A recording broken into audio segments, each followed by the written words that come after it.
And so that's what I'm doing in Reno. But you could do the same thing right here.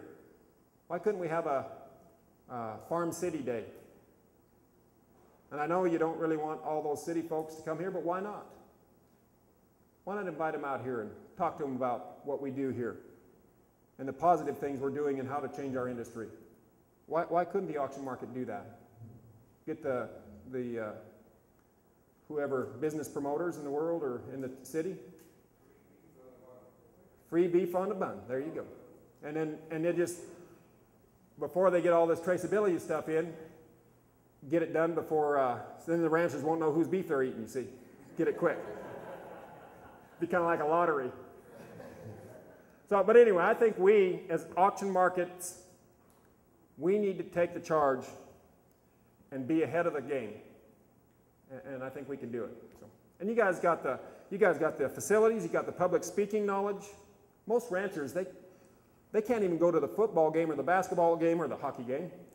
And they have a hard time telling somebody when they ask them a question about how their beef is raised or what do I do about all these implants that are in my beef.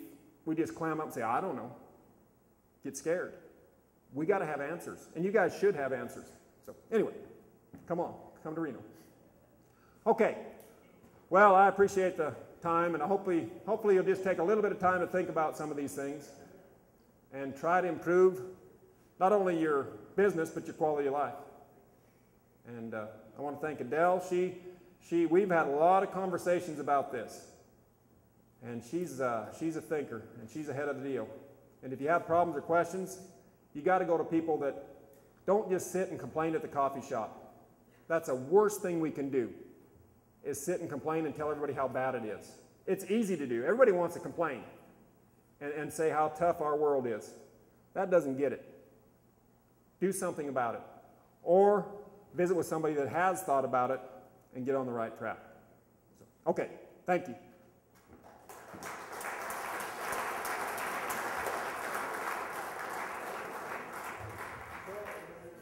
So now we're going to go outside and do the demo, are we?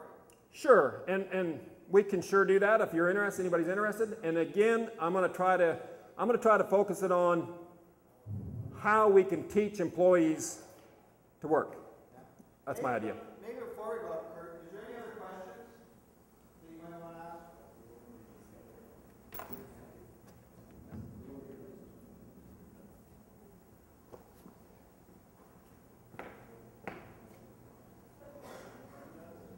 Oh, one question? What did Frank go home? Yeah. I just got a comment, Curt. I appreciate your comments on the Canadian and the American relationship. I think that is important, and some of that has definitely been lost over the past few years. Yes. So I appreciate your comments, and I know that we have some good friends south of the border, as you have friends north of the border. And I think that that has taken a bad rap in the past few years. So I appreciate your comments. We in the U.S., we can't even get along with each other. I mean, we got RCAF, we got Cattle USA, and we got the NCBA, and we're all fighting with each other. I think the Humane Society and PETA and all those, they're just sitting back and laughing and say, come on, we don't even have to work to get this deal beat. And PETA and the Humane Society alone has $200 million in their coffer. $200 million. What are all the cattle producers thrown together? What do we have? Nada. We're going to lose if we aren't careful. So we got to work together. And I mean, my son, we were going to Canada one time. I used to come up and do clinics in Alberta. And we crossed the border, and it was right after the BSE deal. We crossed the border at Sweetgrass, and he looked and he says, that 4-strand barbed wire fence between those cattle, that's all. I mean, there's no, what's the difference? And when we got to Canada, everybody dressed the same, had the same kind of hats. We're no different. I just can't understand why we can't work it out. And I'll tell you, I understand why. Because it's all about dues. It's all about getting dues. And whether it's the NCBA or RCAF, or it's about transfer of dollars. And why would anybody want to go join RCAF if they were saying the same thing that the NCBA was. They got to create some big controversy. And that's good for dues, but bad for the business. Yep, that's bad. Curt, you talked about producers taking responsibility for the training of animals before bringing them into an auction market setting. Is that happening down south anywhere? Yeah. So the question or the comment was training cattle to work or getting cattle trained. For people that are interested in it, if it's a passion, then it's easy to get people to do it.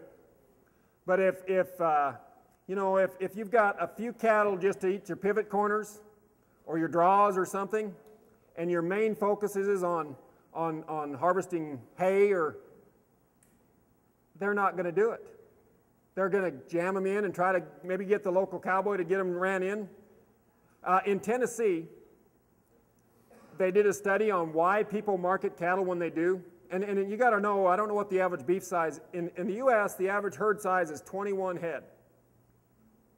And in Tennessee, there's 3 or 4, and the main reason they market when they do, and this is the Tennessee Livestock or the Tennessee Extension Service did this survey, that's when we could borrow a trailer. That's why they marketed when they did. That's when they could borrow a horse trailer or stock trailer. So the professional producers, I think it's getting okay to be a good cattle handler, and the thing that's got to drive it is buyers and feedlots. Because why is it that cattle can be out in the pasture out here all summer long? They're calved, they're looked at quite a bit when they're calved. Maybe you kick them out, or yearlings, you buy yearlings, you look at them for a week or two, and then you kick them out. They might get looked at once, twice a summer. And they all survive, and they're pretty healthy. Might have some blue eyes or something, or some foot rot. But pretty much they all survive. And then we load them up in a truck, bring them through here, take them out, we go to a feed yard, and if we don't look at them every day and put all kinds of money in them for vaccines to prevent sickness, they're going to die on us. Why is that? That's a good question. Because the animals don't know how to. It's just like when you put your kid to college, if you don't have them kind of trained to live on their own and not party all night long and kind of get them prepared for things, they're going to have a wreck. And so producers that understand that stress and all those things create sickness, they're starting to understand that it's a dollar and cents thing and their bottom line. So if you're in this business for making money, then you'll start thinking about those things. The big problem I see is a lot of ranchers aren't really truly in the business for making money. They're in the business for lifestyle. Really. And I'm not saying that's bad, wrong, or right.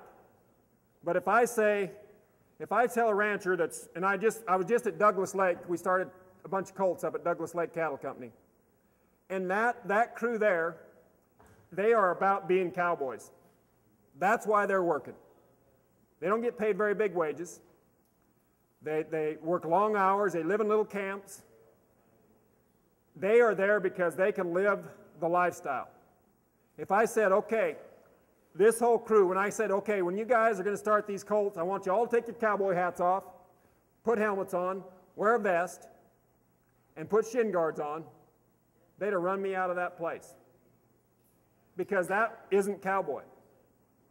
And so what I see a lot of times is cowboys or horsemen or stockmen, they're really good. They are really good at fighting cattle.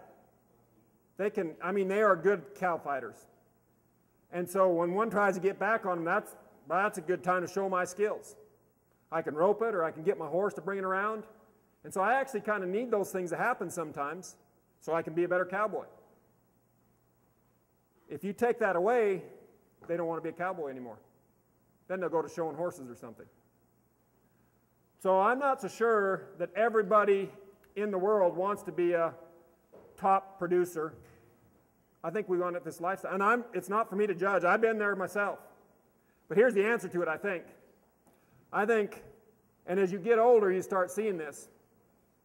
I look at a good cowboy like a black belt in karate. When you become a black belt in karate, you start out down